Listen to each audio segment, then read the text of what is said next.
This is Keys to the Shop, episode 266, Building Physical Resiliency with Dr. David Dahl. Well, hey everybody, and welcome to another episode of Keys to the Shop, where we give you insights, inspiration, and the tools you need to grow as a coffee service professional. My name is Chris DiFurio. I'm your host for the show. Thank you very much for joining me today. And of course, if you have not yet subscribed to Keys to the Shop, I would really encourage you to do so, because then you get updated with fresh content every time we release an episode. We've got a lot of great stuff coming up that you don't want to miss. So just hit subscribe wherever you get your podcasts. Also, if you could share these episodes with a friend and even take a time to rate or review the show. If you like what Keys to the Shop does, and it's been helpful for you in your career or your business, giving us a 5-star review on iTunes would be really appreciated. Thank you very much to everybody who has already done that. Now, one of the things that Keys to the Shop does on top of this podcast is offers consulting and coaching for you and your business. So whether you're an existing operator that is looking to expand your operations or level up your quality, your management, or solve some problems in your business, or if you're new to coffee and you want to start your coffee business off on the right foot, there's a lot of ways that Keys to the Shop can walk alongside you and help you find solutions to those situations, whether that is remotely or in person. I would encourage you to go to keystotheshop.com/consulting, and you're going to be able to see some of the testimonials from people that have used Keys to the Shop in the past for just that. And you can fill out the contact form there on the website to get in touch with me and set up a free call where we can talk about exactly what's happening in your business and how Keys to the Shop might be able to help you. Again, to find out more information, go to keystotheshop.com/consulting, see what Keys to the Shop Consulting is all about, and then reach out through our contact form there at keystotheshop.com/consulting. Now, today's episode is brought to you by Prima Coffee. Prima Coffee is one of the world's best specialty coffee equipment suppliers because they not only curate the best equipment from all over the globe, but they also work with you very closely to make sure that you get the right equipment for your situation. It's a huge expense. Putting in the equipment in your shop, it's a stressful thing, but when you work with Prima Coffee, it becomes quite a bit less stressful. And that's because they put a lot of emphasis on helping make you successful in specialty coffee through equipping you with equipment, but also the knowledge to succeed with that equipment. So right now, for Keys to the Shop listeners, you can get 5% off your entire order when you go to prima-coffee.com/keys and use the code KEYS5. That's keys and the number 5, and you'll get 5% off your entire order. And so that's a really huge offer. I would definitely take advantage of that. A really great business, fantastic people. Go check them out over at prima-coffee.com/keys. Today's episode is also brought to you by the Pacific Barista Series. The Barista Series is a gold standard for plant-based beverages worldwide. Pacific describes these as performance beverages because that's exactly what you get when you use any of their extensive line of plant-based beverages on your coffee bar. You get a product that's been bench tested by some of the best baristas in the world before it even hits your shelves, so you know that it'll stand up to the heat from steaming, have a smooth, silky texture, great for latte art, great presentation value, and it also allows the beverage to be focused on the coffee, which is great. It's not an overwhelming flavor of whatever plant-based option you're using. These are really important because plant-based options are outnumbering milk in a lot of cases, and it's really not slowing down. You want to have the best offering for your customers, and I think the Barista Series is a great option for you to choose. So if you go to their website, pacificfoodservice.com, get in touch with them, get samples in your store, try it for yourself. I think you're really going to be pleased, and so are your customers. Again, if you're looking for the best in plant-based beverages, then you don't really need to look further than the Pacific Barista Series. Okay, everyone. Well, today I'm really excited to present a conversation that I've really wanted to have on the show for a long time. As somebody who is a little bit up there in years, 42, some of you are older than that, and you're like pish-poshing me, like, what? That's not really old. And others of you are saying, golly, he really is old. And either way, I'm fine. I love you. But the truth is, if you spend a long time in the coffee industry doing this kind of work, you start to break down physically. And I definitely have had my fair share of things that have broke down in my body as a direct result of the repetitive stress that was put on my body through working in coffee. Everything from carpal tunnel symptoms in my hands where I couldn't even move my hand for 2 days, to throwing my back out 3 times where I couldn't move for days on end. I literally just had to be lying down, taking heavy medication. And over the course of the last few years, as I've kind of got a wake-up call, I've been really focused on my physical health, which has actually benefited my mental health a lot. And so I know that there are so many of us out there that really need this message today. And today I'm talking with somebody who has really helped me in the last few months overcome some bad back issues and has a philosophy on physical care that I've really been jiving with for the last few years. Today we're talking with my friend Dr. David Dahl, who is the owner and operator of Linchpin Performance, based here in my hometown of Louisville, Kentucky.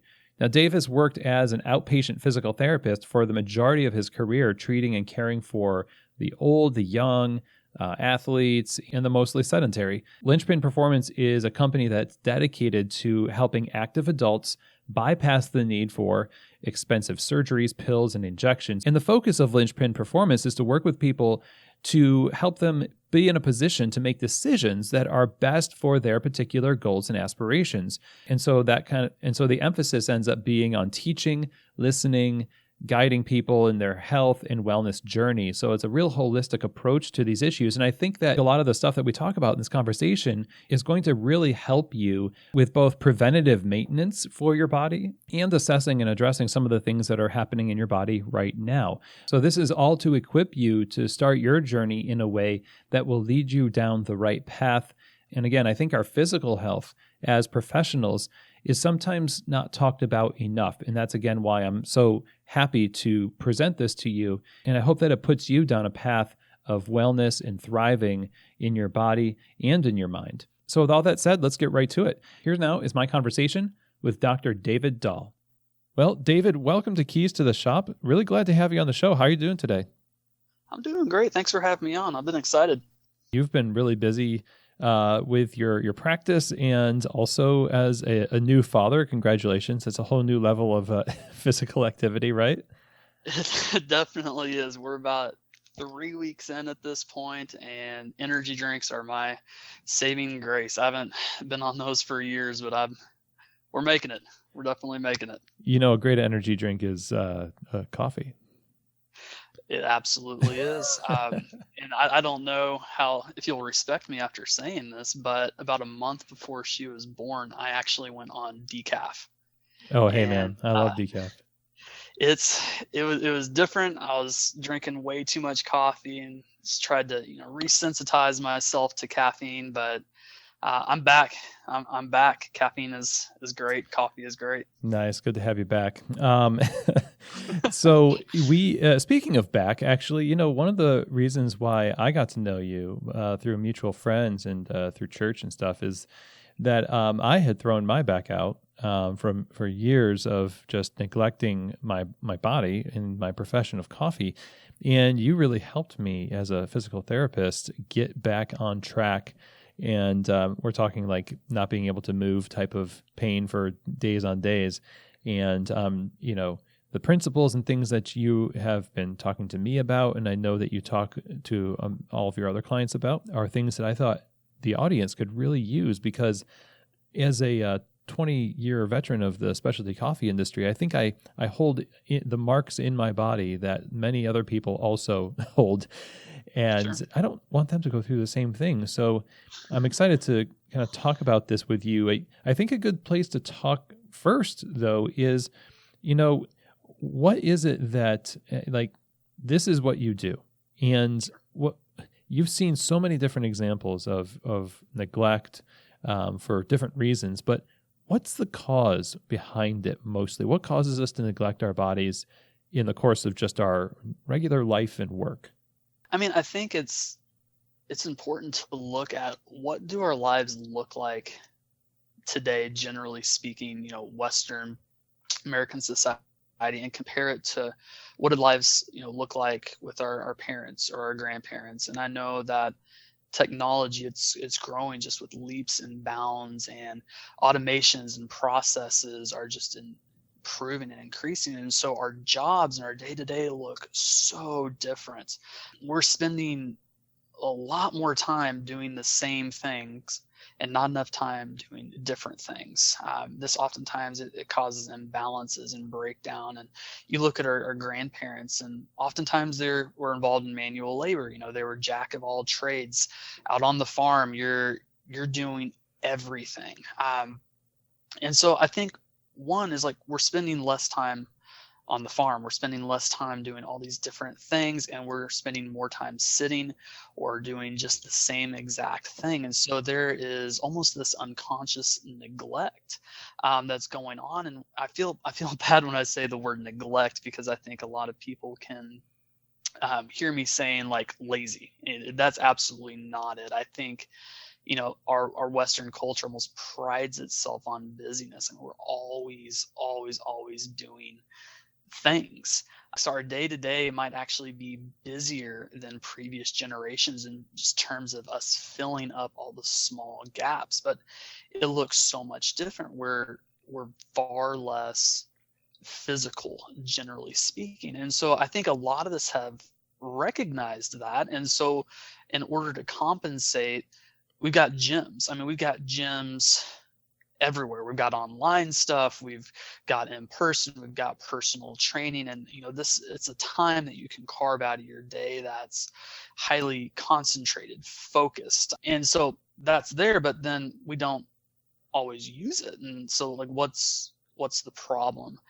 We live busy lives, between getting up early, especially as business owners or managers or employees. Like, we're busy, you're up early, you go to work. If you've got kids, you got to deal with them, you got to deal with their emotions, you got to doctor's appointments, you've got cooking, you got cleaning. We're busy. And then you think of how we are financially compared to generations past, like student loans. We've got mortgages with crazy interest rates, car loans. We almost feel behind, like there's not enough hours in the day and there's not enough energy in the hours. What crazy person has the time to dedicate an hour in the gym, 2, 3, 4 days a week? I mean, like, you could add it to that whole juggling routine that we have, but something's going to drop. And so, like, I don't, to answer your question, like, I don't think it's because we don't see the inherent value of taking care of our bodies, but we just tend to prioritize other meaningful things. Yeah, we it seems like throughout the timeline of what you just described, our bodies and minds have kind of become separate things instead of integrated. Like, I know with just doing this podcast full time now, not being on the bar, I can spend the whole day in front of the computer, not move my body at all, but feel wiped out. Right. And it takes a lot to actually get up and walk and do some exercise and things. And I just feel like drained. And so it's no wonder we are so, like you said, it's not neglect, but it's like there's certain parts of, literally we're atrophying certain elements of what makes us whole people. Sure. I mean, there's like apps out there that literally remind you to move. How funny is that? Because it's just one more thing that we have to think about, and it's overwhelming. Like, it's incredibly overwhelming, and I think your job dictates a lot of that. And with this whole coronavirus stuff going on, it's hard. Mm-hmm. I completely empathize with that. So we find ourselves in this place where we know something is wrong. We feel like we just can't get off the hamster wheel, to use a maybe overused metaphor. We want to make this change, and sometimes we have to we have to wait until something happens. For me, it was my back. I've also had some kind of tendinitis, flare-ups in my wrist and other parts of my body just from bar work, and it really encourages us to, like, hey, by the way, something's wrong. So maybe we need to sit down and think about changing some things. I mean, cumulatively, when we're talking about these things, what is it that, what are the consequences that you see mostly from repetitive stress environments, like a coffee bar, for instance? I think there's a lot of consequences. We might not necessarily be able to connect the dots often until we look retrospectively after an event such as an injury, and you're like, oh, I can see clearly now. They say hindsight is 20/20, and there's actually a story of a previous patient of mine that brings to mind. She was a factory worker, and just going through her history, she had been at the same job for the last 30 years, working 6 days a week, an average of Wow. 10 hours a day. And so what her job was, she sat at this bench and she grabbed a few components of whatever it was she was putting together, put them together, and then put it in a bin on her left. So she like grabbed it from the right, put it together in front of her, put it in a bin on her left. 10 hours a day, 30 for 30 years, 6 days a week. Yeah, like, so that's when you're talking about repetitive stress environments. Wow. This lady, and so she was obviously in the PT office. Something happened. I was like, well, so what happened? And she's like, well, I reached up to grab something towards the end of the day with both hands, and might have been a lunchbox or something, and my hands didn't come back down. I'm like, what do you mean? What do you mean my hands didn't come back down? She's like, my hands didn't come back down. I was like, so you reached up and they're stuck. She's like, yeah, my arms were stuck. So this lady's arms, both of her arms were stuck at like 45-degree angles, like up in the air. That is intense. Yeah, and I'm like, okay, and I'm into it now. Like, I'm intrigued. I'm like, how did this happen? Like, what, like, tell me more. And so, she called some people over, and, they're holding on to her shoulder. Somebody's like pulling it down, kind of like a water pump. And, it's not happening. It's not moving down. She's not really in that much pain, but obviously there's a fear component. And so they take her to the hospital, and I'm just got this mental image of her sitting in somebody's car. Her arms are still up. And I'm like, okay, were you able to like sit up in the car? Did you have to like lay down? Like, fill this out for me. And so she gets to the emergency room, and they do all kinds of x-rays and stuff, make sure nothing's broke, and nothing was. And so they ended up doing like chiropractic manipulations to her spine, and that helped to release the shoulders. She'd been working that long doing the same thing for years and years and years, and her back just said, you know what, enough. And it locked on her, which is just wild. And so really what we did with her, she'd been hunched over, sat down. So we had to train a lot of mobility, but we also had to train a lot of strength, especially in her back. Because in that one position, you grow really tight in your chest muscles, you grow really tight in your neck muscles and upper shoulder muscles, your upper traps. And so we had to strengthen her to equalize that out. And sometimes it's just one of those things of where it just builds, and then just something happens. For our bodies, like, they're honestly an amazing creation. Like, we're built with incredible amounts of resiliency and adaptability. For the normal person, I'd read this statistic a while back.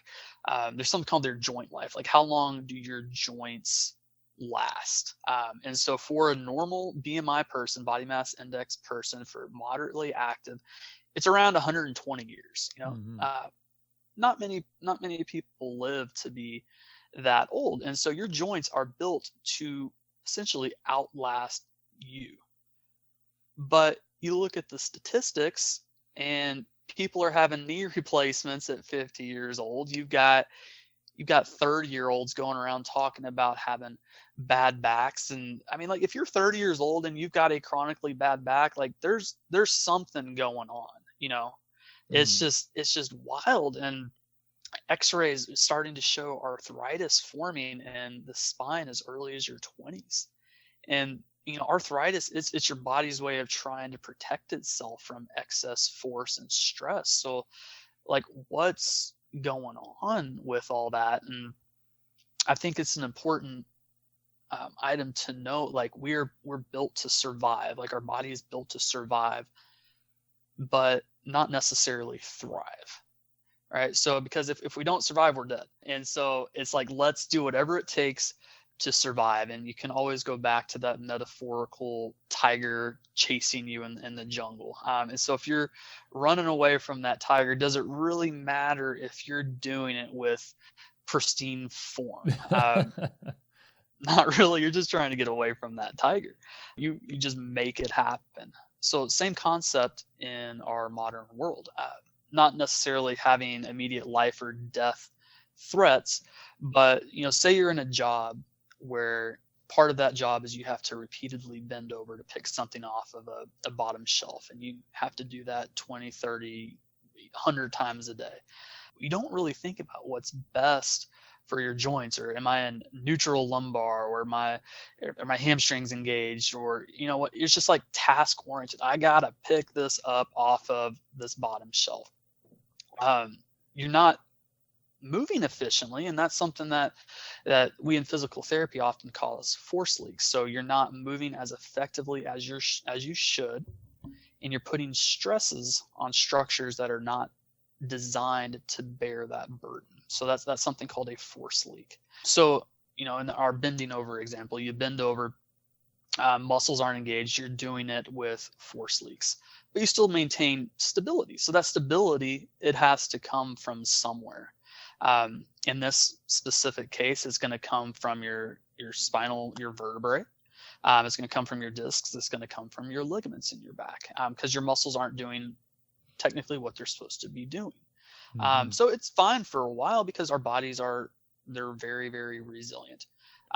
But then you start noticing that your body tries to compensate and it tries to communicate with you because it knows you're doing something that is just destroying that joint life, or accelerating that joint life degradation. So it sends out pain signals. It sends out burning, aching, maybe muscle tightness. It's important to know that pain is a signal from your brain. We should often listen to it. We cover it up with ibuprofen, maybe some icy hot, maybe some heat. And so these agents, they remove the pain message, but they also help to remove the stiffness and swelling that your body is bringing in. Stiffness is built to try to stabilize an unstable object, or an unstable part of your body. Oftentimes swelling is your body's responding to an injury by bringing in all the good guys, but then also kind of flushing out all the bad guys. So when we use, our NSAIDs, our ibuprofen, our Tylenol, our icy hot, or heat, or ice, we're basically saying, hey, body, we know better than you. Get rid of all this stuff. And so we do that, and our body, it continues to compensate. It continues to adapt. We talked about arthritis in response to stress. So your body starts laying down more bone, trying to stabilize the spine. In the medical field, that's something called stenosis. By the time we're in our 50s, most people have stenosis, which is basically a narrowing of that spinal canal due to arthritic growth. That's pretty common.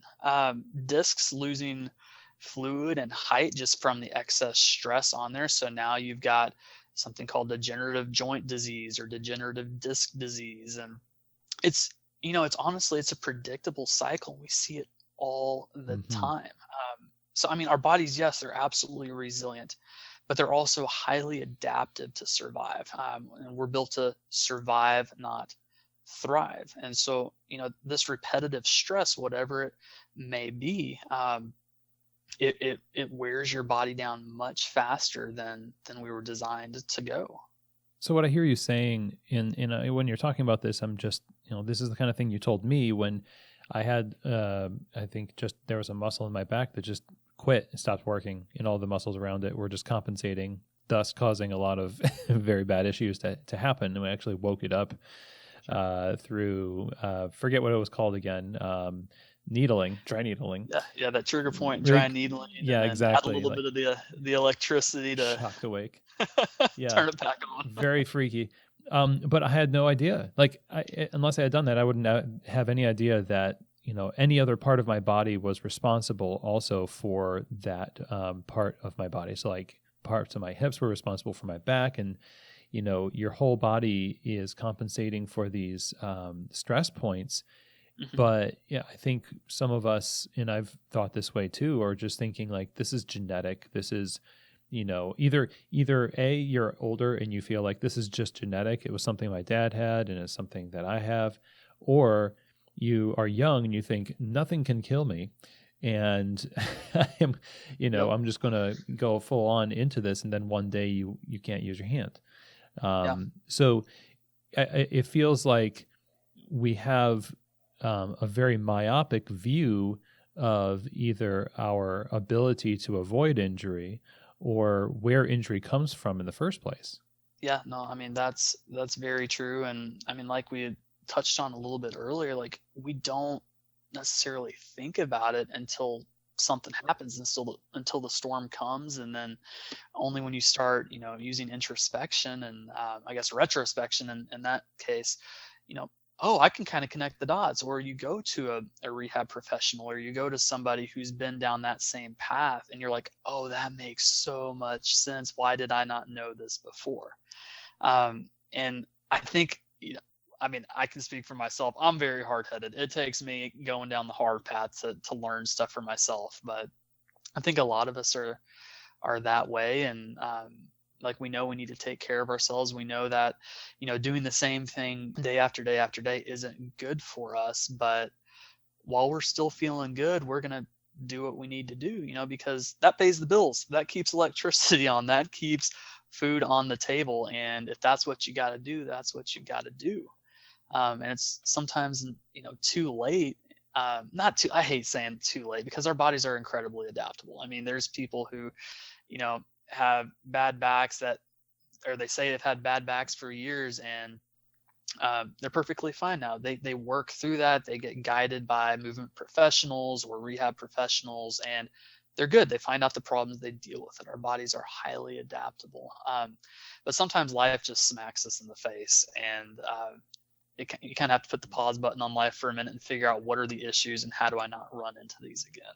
That's exactly it, yeah. And for much of the audience, we're trying to figure out, like, you're either in the camp of, well, now that you've scared me, I don't want to be injured later on in my career. I don't want to develop these things if I don't have to.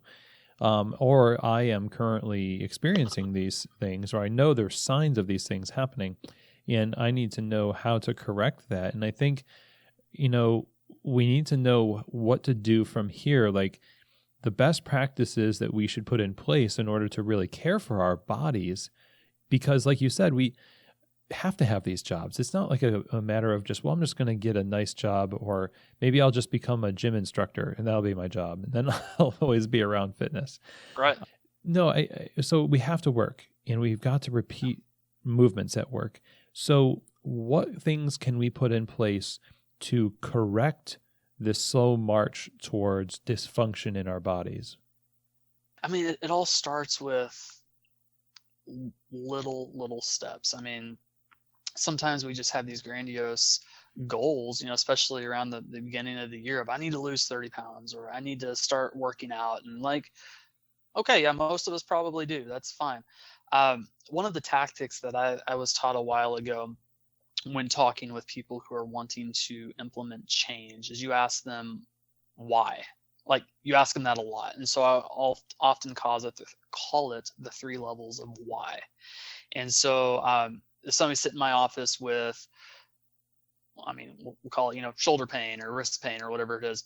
Mm-hmm. Okay, you've got wrist pain. You're here for rehab. I get it. Good job. So why are you here? And then they'll kind of look at me like, okay, I've got wrist pain. Okay, why is that a problem? Okay, well, I've got wrist pain. It hurts.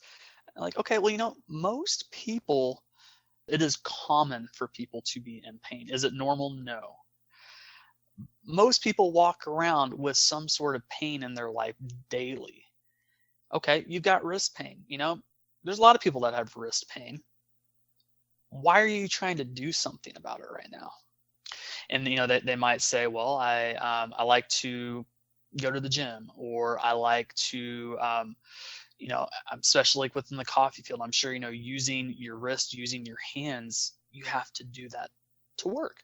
Like, okay, that's a pretty good why. So why is it important for you then to stay in the gym? Or why is it important for you to be in this coffee shop atmosphere or being a barista? Okay, well, I feel I love coffee. And then they might give me a story of why they love being in the coffee shop atmosphere of like, hey, I remember when I was little, my dad used to take me here for hot chocolate, and I just loved the atmosphere, and we got to know the workers there, and I knew that I wanted coffee to be part of my life. And so I'm afraid that this wrist pain will keep me from being able to do my job. And like, okay, we went deep there. So it's not just fix my wrist pain. It's, you know, keep you in this job that you love for this very emotional reason. That's your why. And so when you're looking at making changes in your life, like I always encourage people, go with the why, go deep in that and figure out that deep, dark reason. And so, I mean, even for me, going over to the dark side and drinking decaf for a month, I had to really think about my why, because I love my morning coffee. I love my caffeine boost in the middle of the day. It's part of my life. I love the experience of drinking coffee. And so I knew that my daughter was going to be coming in a month and a half. I know that I am hyper focused on the amount and the quality of sleep that I get. I don't normally sleep that great, and so I try to be very diligent in the quality and amount of sleep that I get. You don't sleep much with a newborn baby. It just doesn't happen. And so I knew that I needed to take care of her, and in order to be a better father, I need to have energy. With the amount of coffee that I'm drinking at that point in time, my body had gotten so used to that caffeine consumption that it really didn't do that much for me. And so I knew that if I cut caffeine out of my system for a while, my body would resensitize to it. By the time my daughter came, I could start reintegrating caffeine. So now I would have this great focused response, focused energy, drive, and I would be able to be a better dad, and I would be able to be a better husband. And so I always encourage people, when they're trying to make changes in their body that they know are worthwhile, figure out the why. It isn't enough to just say, I want to lose 20 to 30 pounds, or, I really should, watch my back whenever I bend over this many times, or my wrist is aching and stiff and sore. I know I should do something about that. We all know that, but in order to make a full change, you need to go deep, and you need to be real with yourself, be honest with yourself, because that's where real change occurs. Yeah, that makes a lot of sense. I mean, that's a lot of what fuels me, and anything that I'm doing with health is like I'm 42 and I've got a 7-year-old boy who likes to run around and do stuff that boys do, and I want to be able to do that with him. And so it's been beneficial to watch out for my health in that way, and that is a big why. And for some people, it feels like I don't feel it right now, so I'm not going to do anything about it right now. I'm fine. It seems hard to find a why when you're seemingly okay in the moment. You have to generate sort of like, well, what about 20 years from now? So when you say that to somebody who's 24 and they're just starting their career, like 20 years from now, that's never. Right.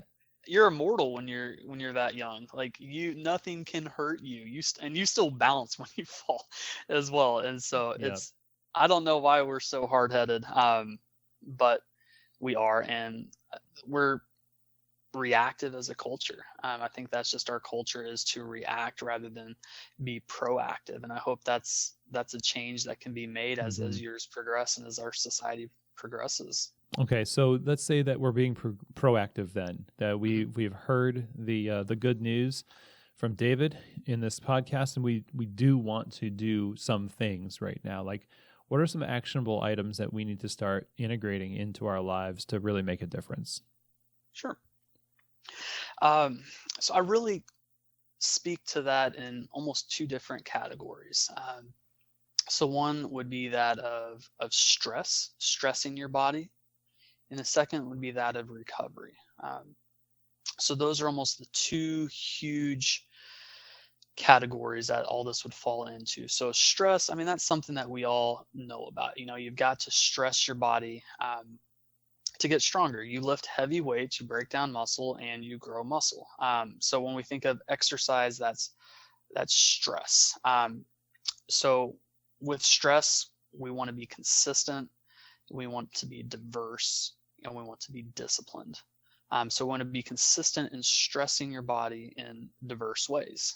We want to be disciplined to have insight, to have foresight, and to have hindsight.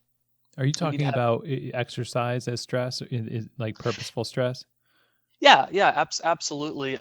In this example, anyway, exercise is absolutely a stress. Stress can be stress. Stress is anything that is pressing itself upon you, or you pressing it upon yourself. So something that's trying to elicit change, something that, I'm trying to think of a better word than stress. I don't want to use the word stress for defining stress, but um, like a tension of sorts, a struggle is a good word as well. So exercise is a great stress for your body because it's spurring your body into adaptation. You can also use the word stress if we're talking about, like your nervous system. You got your sympathetic nervous system. You often hear, fight or flight, and your parasympathetic nervous system, which is often coined rest and digest. Your sympathetic nervous system is your stress. Your parasympathetic nervous system is your recovery. You can also stress your recovery system. One of my favorite ways to do that is by introducing something stressful to yourself, but being calm. And so often people will stress themselves with meditation or mindfulness, or if you've ever heard of, actually, we've talked about this, Wim Hof, with the cold exposure. Yeah. How cold is crazy stressful. Are you able to take a dunk in a cold pool or turn that shower nozzle all the way to cold and remain stress free? It's like lifting weights, but for your nervous system. And it's just, I don't know, if we're speaking about, mindfulness, the very first person that introduced it to me was, they said, how many thoughts come into your mind on a daily basis? And we're like, I don't know. And she gave some statistic. It was wild. Okay. How many of those do you control, and how many of those just happen? And so this is more of just an exercise in thinking about that. And then she said, if I hit a timer for 5 minutes, could you keep every unwanted thought out of your brain? Or could you keep every thought out of your brain and think about nothing for 5 minutes? And I'm like, sure, why not? And so we practiced it, and it is incredibly tough. And you think about the world and everything that is just thrown at you, and you're constantly analyzing, and you're thinking about what's next, and you're thinking about what just happened, and you're thinking about that stupid thing you said to that one random person a week ago and kicking yourself. And then you just got random thoughts, and we're not able to control that. And so one way that we can control that stress is by practicing.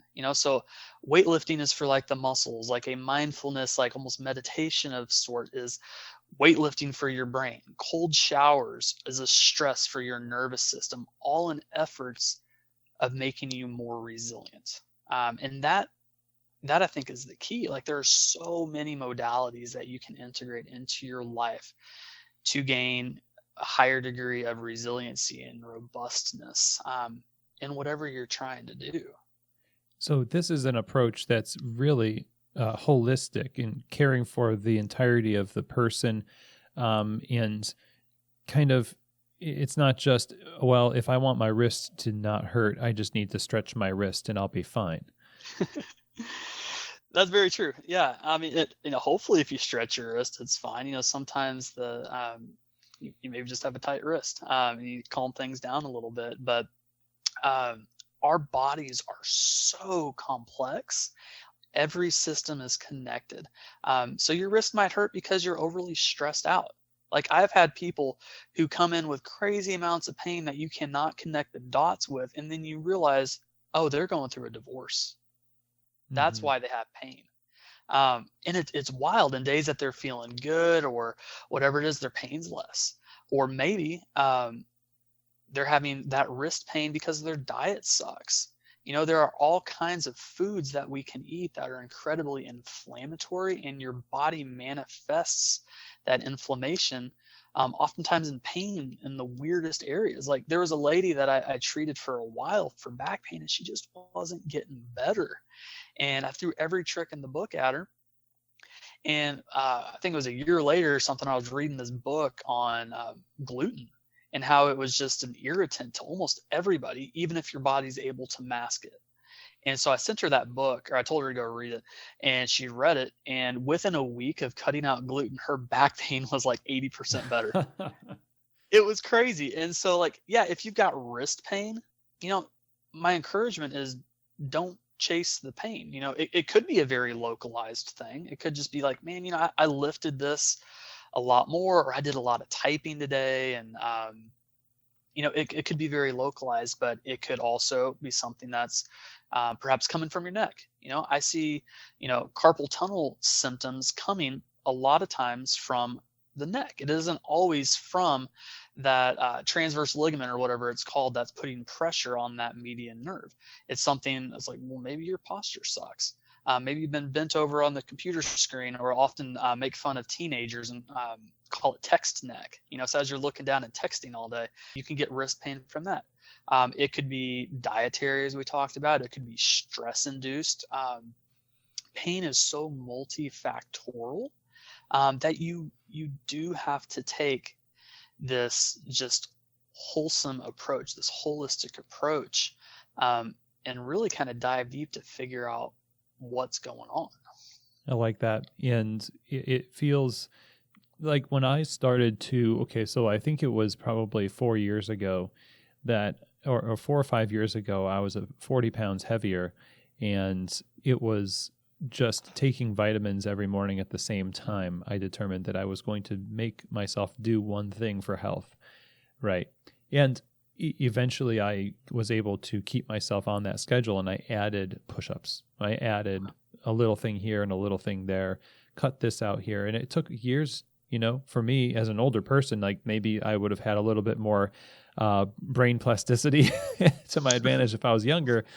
But it actually, now today, it's not really that much of a mental hurdle for me to start approaching this holistic thing, because I feel like as we hear you describe, diet and exercise and cold showers and meditation and all this stuff, we're like, geez, it's like, I thought we started this conversation saying we were busy.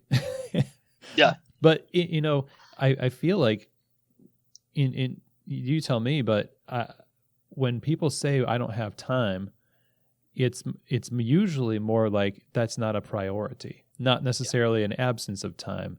Like I could do 100 push-ups and 100 squats and a bunch of other stuff all day, but I have to find that time and make it a priority. And I've actually been able to, and I'm busier than I feel like I'm busier than I ever have been.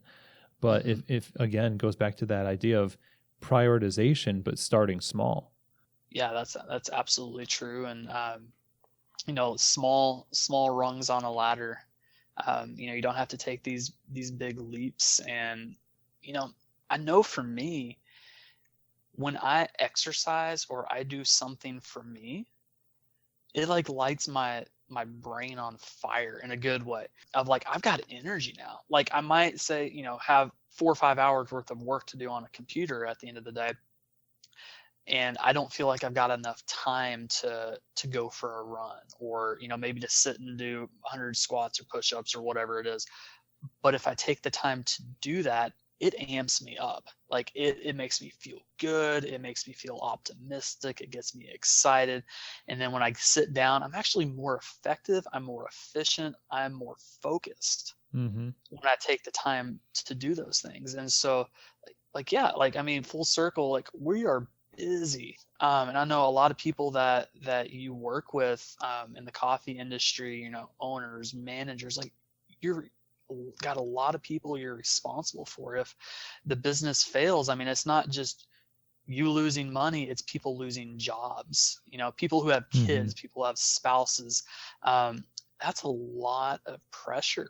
And so like, yeah, we're busy. And when we look at it from a black and white, perspective on like a ledger, it's like, I don't have time to go to the gym. I don't have time to practice, 20 minutes worth of mindfulness in the morning. You're right. You don't, from that black and white perspective, but if you did, how much more effective would you be with your time after that? Because I know if I'm on a computer for a couple hours, I drag. Like, I'm slow, I'm lethargic. That's when I start tossing back the coffee, or if I'm doing energy drinks now for the next couple of weeks, and I'm gonna have to go cold turkey on those, but because they're just so good. But we need to prioritize things, but we're not going to prioritize things until we see the value of it. And that's where it goes back to those whys of, okay, well, why would I prioritize doing push-ups? Or, like, I know people that, their alarm rings, they hit the floor and do push-ups, start their day.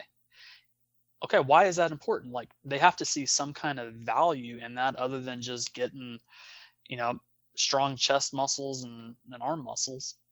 And so oftentimes it's because it makes them more productive. It starts the day off right. I'm trying to remember who made this quote, but it's basically like, eat a live frog every morning, and that's the hardest thing that you'll ever do. Or that's the hardest thing that day that you'll do. I don't remember who wrote that. There's a few people. I know Brian Tracy is a motivational speaker who's talked about eating the ugliest and biggest frog in the morning. And okay. Yeah. And it's just such a cool thought, in so many different respects, but you got to figure out your why, and it has to work for you. It has to work for your goals. And oftentimes, things that are healthy for you, and just in terms of diet, in terms of mindfulness practice, in terms of just physicality, they are going to pay out so much more. And they're going to help you with all these other things. And so we just have to learn that. We have to realize that, and we have to experience that. Man, those are really good words. And I feel like, at the end of this conversation, I imagine a lot of us have sort of mulled over what our why is going to be going forward. And we've got to project the reward at the end of our efforts, for sure, to make it happen. And I think you've shared a lot of really good reasons to, put into action some of the things to really care for ourselves holistically and make better use of our time as a result. So thank you for taking time to be on the show, David.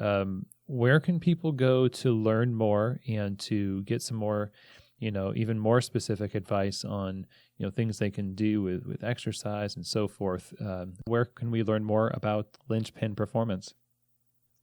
Yeah, sure. And again, I love talking about this stuff. It's so much fun for me. It's definitely a passion, and I love it. So again, just thank you for having me on here, just to chat a little bit with you. But the easiest way to find me is my website, linchpinperformance.com.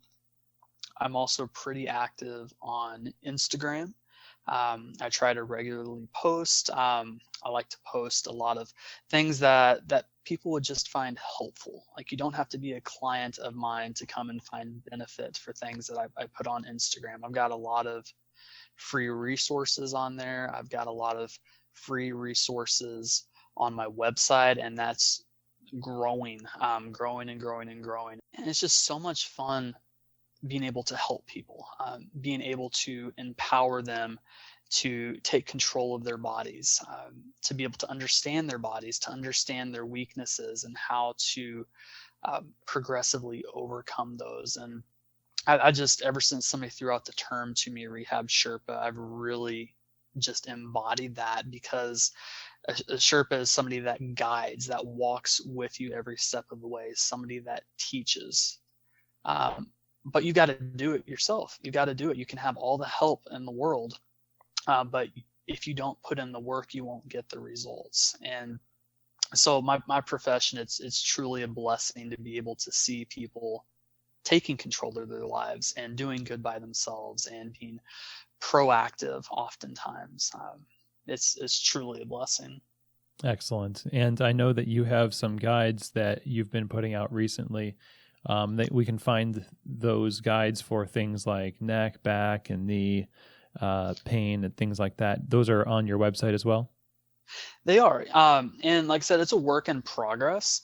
And so as of this moment when this is being recorded, I have got a guide to low back pain, and I've got a guide to shoulder pain. And what that is, it's a little ebook that gives information. It gives basic broad brush stroke information on low back pain or shoulder pain. Gives a lot of cool exercises. I've put in each of those 4 of my most favorite exercises that I will recommend to people.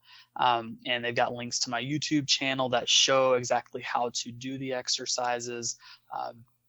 In the coming weeks, I will have a knee one as well as a neck one, and probably more to come. It's just, like I said, so much fun to create and just to be a resource for people. And the more that people can learn, the more they can do for themselves, and our society just betters from that. Absolutely. Well, you're helping us get better, David. Thank you so much again for being on the show. Yeah, thank you so much for having me. Well, I hope that this episode sparked some thoughts in you about how to approach your physical health. And one of the things that has been constantly kind of echoing in my head from the conversation, and also just from my own pursuit of trying to be more physically healthy, is the idea that everything is connected.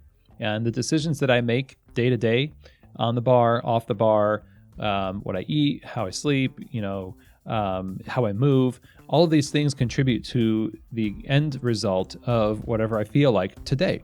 And as much as it's up to us, being mindful about these things and pursuing our physical health as an interconnected part of our being is really important, because as I've been pursuing my own physical health more, like I said in the beginning, my mental health has been better. My responses to people have been better. I have more capacity in my work, and my thoughts are clear. I mean, there's endless benefits to pursuing your physical health, and I hope this conversation was a stepping stone in the right direction for you. So a huge thank you to our guest today, Dr. David Dahl, for joining us on the show. Sharing this wisdom with us is so valuable. We really appreciate you. If you want to find out more about Linchpin Performance, you can follow on Instagram or Facebook. That's at Linchpin Performance. Or you could just go to the website, linchpinperformance.com. You'll find all the great information there, along with those guides that are very useful. So definitely recommend you go check that out. And if you have any questions for me about this show or any other episode of Keys to the Shop, just email me, chris@keystotheshop.com. That's also the email to use if you want to inquire about Keys to the Shop consulting for you and your business. chris@keystotheshop.com. And with that, that is the end of our show. Thank you so much for joining me today. I really appreciate all of you. And as always, I hope that this episode has truly given you keys to the shop.